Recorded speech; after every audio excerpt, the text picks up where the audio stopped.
Good morning friends, welcome to our YouTube channel. GSTR 3B की जो revision है उसको अलाउ किया गया है जुलाई से लेके सितंबर 2017 के टैक्स पीरियड के लिए। जी हाँ फ्रेंड्स, बिल्कुल सही सुना आपने।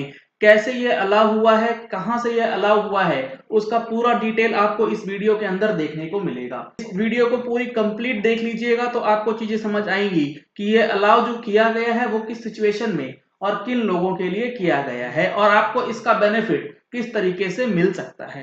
ये मैंने ओपन करा है दिल्ली हाई कोर्ट का एक जजमेंट जो कि भारती एयरटेल लिमिटेड के नाम से आया है।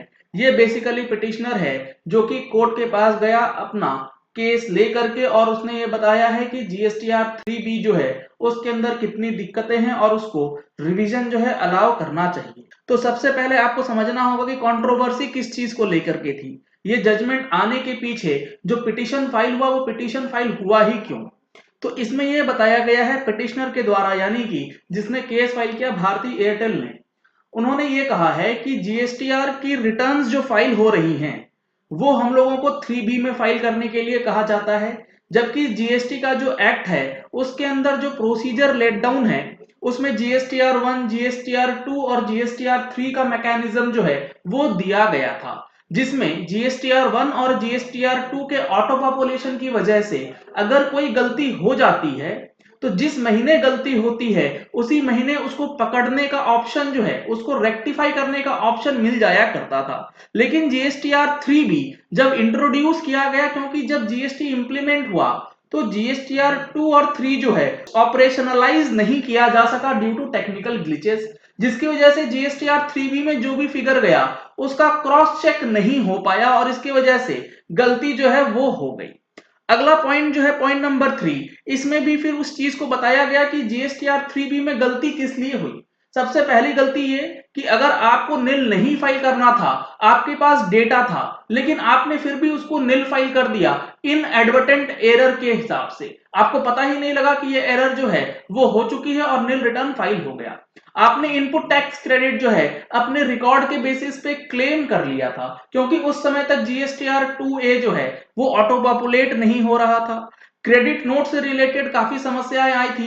प्री जीएसटी पीरियड का कोई सप्लाई था जिसका क्रेडिट नोट इशू हुआ पोस्ट जीएसटी में, तो उसको लेकर के भी काफी एरर जो हैं जीएसटीआर 3B के अंदर हुआ था। रेलिवेंट पीरियड जो कि जुलाई से लेके सितंबर महीने के अंदर आता है।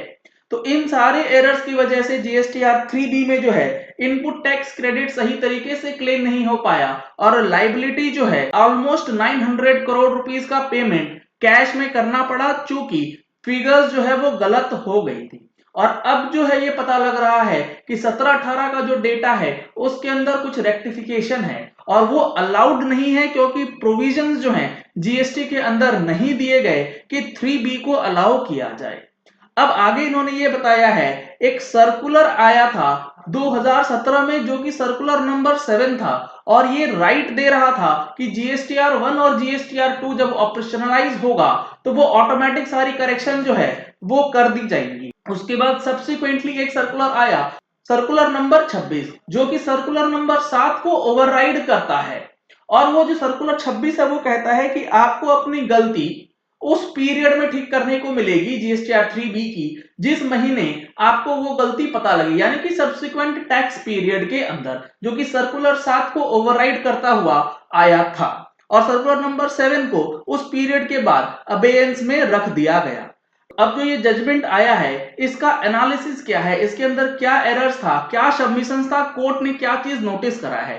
पॉइंट नंबर 12 में बताया गया, the controversy in the present case actually lies in a narrow campus. The grievance of the petitioner pertains to the rectification of 3B for the period from July 17 to September 17।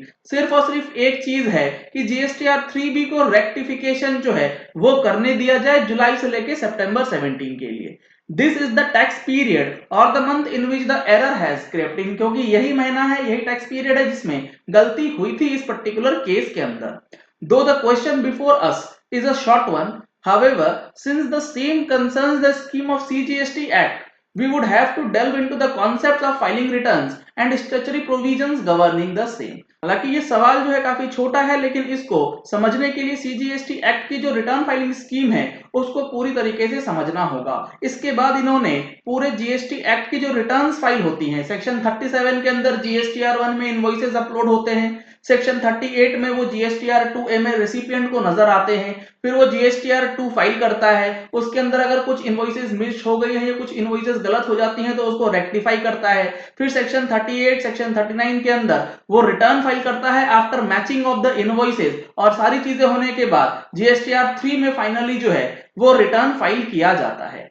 On a plain reading of the above provision, जो section 37, 38 और 39 में let down है, उनको पढ़ने के बाद it clearly emerges that the statutory scheme as envisaged under the provisions of the act provide a facility for the validation of monthly data through the IT system of the government, wherein the output of one dealer becomes the input of another dealer and gets auto populated in GSTR 2। चूंकि ये पूरा IT driven system होने वाला था, इसीलिए GSTR 1 के अंदर जो लायबिलिटी अपलोड की जाती है वो सामने वाले के जीएसटीआर 2A में जाती है और अकॉर्डिंगली फिर जीएसटीआर 2A में ऑटो पॉपुलेट हो जाती है।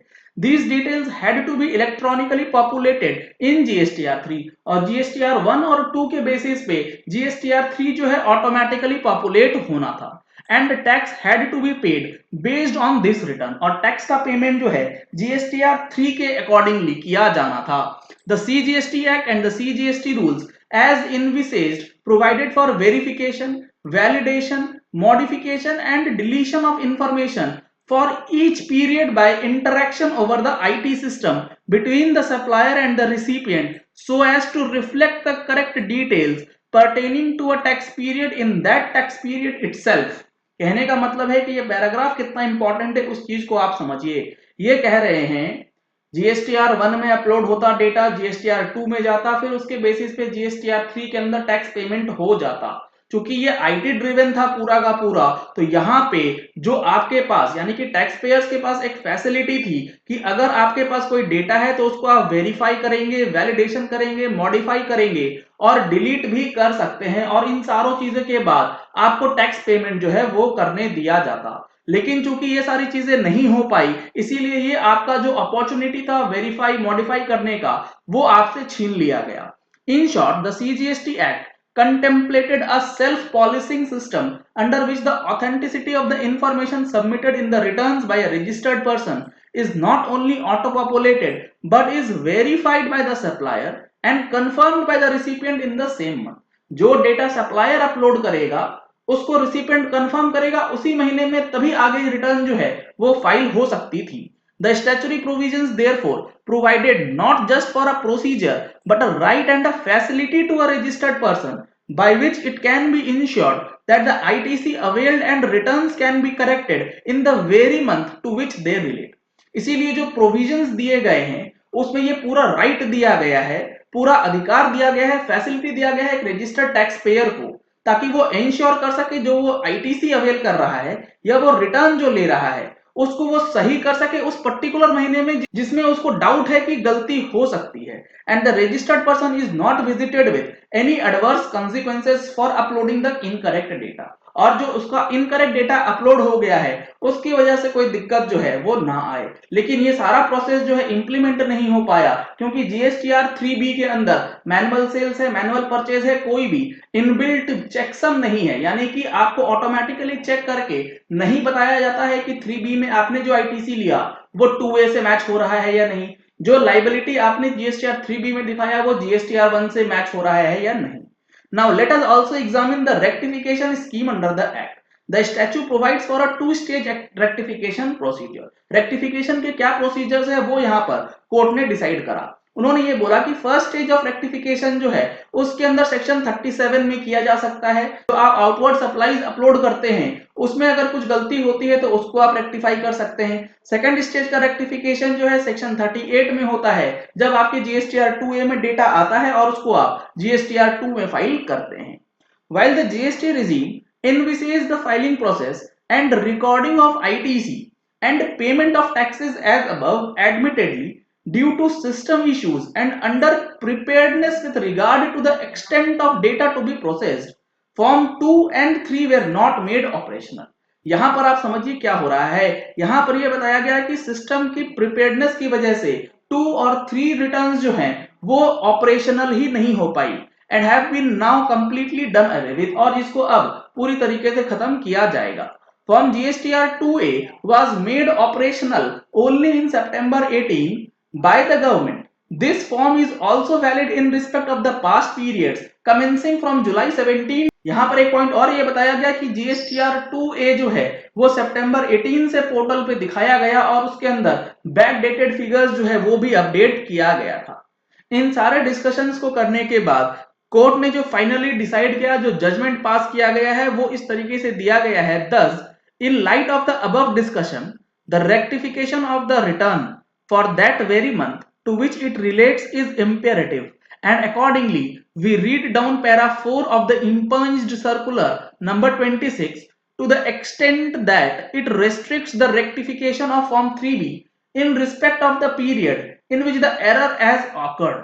तो यहां पर स्ट्रिक्ट ये इंस्ट्रक्शंस दिए गए कि जो सर्कुलर नंबर 26 है जो कहता है आप अपनी गलतियों को ठीक कर सकते हैं, उसको इस तरीके से इंटरप्रेट किया जाएगा, रेस्ट्रिक्ट किया जाएगा कि आप अपनी 3B की गलती को उसी महीने ठीक कर सकते हैं जिस महीने की गलती वो है।